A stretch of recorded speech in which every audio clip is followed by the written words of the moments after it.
Så jeg blir jo nervøs, vet du, av det. Men vi er i gang. Ja. Ok, hei. Jeg heter Jon Eivind Hallén. Jeg er sjefsdesigner i Shortcut.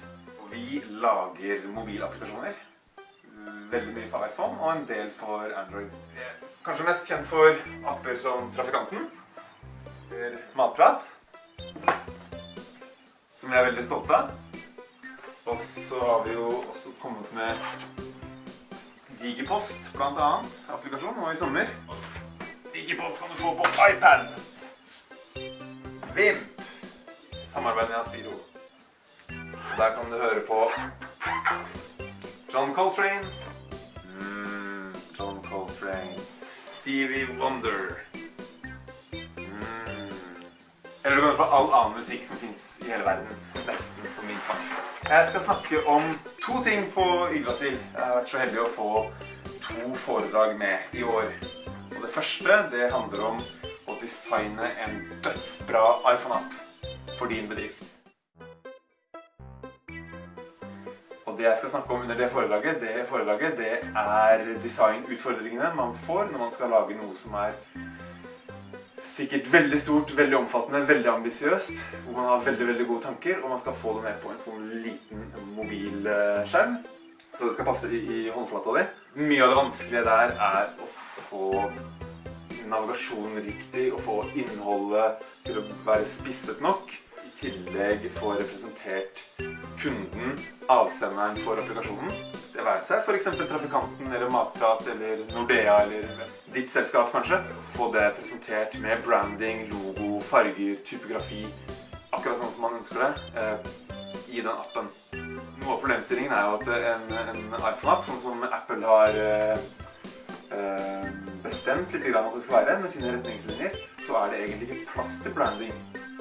Se hvilken som helst Apple-app dere har på telefonen deres, eller andre dyktige, godt laget apper dere har. Ikke mye branding.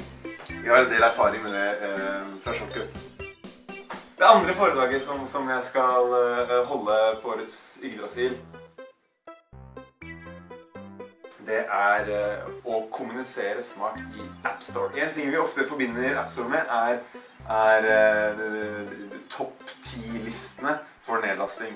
Det virker som det er veldig gjevt for å være høyt oppe på topp 10-listene. En annen ting man gjerne legger merke til etter å ha vært i App Store, det er tilbakemeldingene man får fra brukere. Man som appleverandør føler seg nesten som å være redaktør på vg.no eller lignende. Det er ikke grenser for hvor kraftige tilbakemeldinger brukerne kan komme med. De som har jobbet med web i alle år vet jo at man nesten må hale og dra for å få tilbakemeldinger. Mens i App Store så renner det bare over. Så jeg skal snakke litt om hvordan man kan unngå, i hvert fall prøve å unngå å få mye klaging, og prøve å få sin applikasjon til å skille seg til fordel ut framfor andre. Hvordan man skal forholde seg til disse topp 10-listene og alt annet som er. Så hvordan plassere din applikasjon på kartet. Der har vi i Shortcut mye heldig erfaring, og en del ikke så heldig erfaring, og det er det jeg har tenkt å dele med dere. Det tror jeg blir nyttig og lærerikt for alle.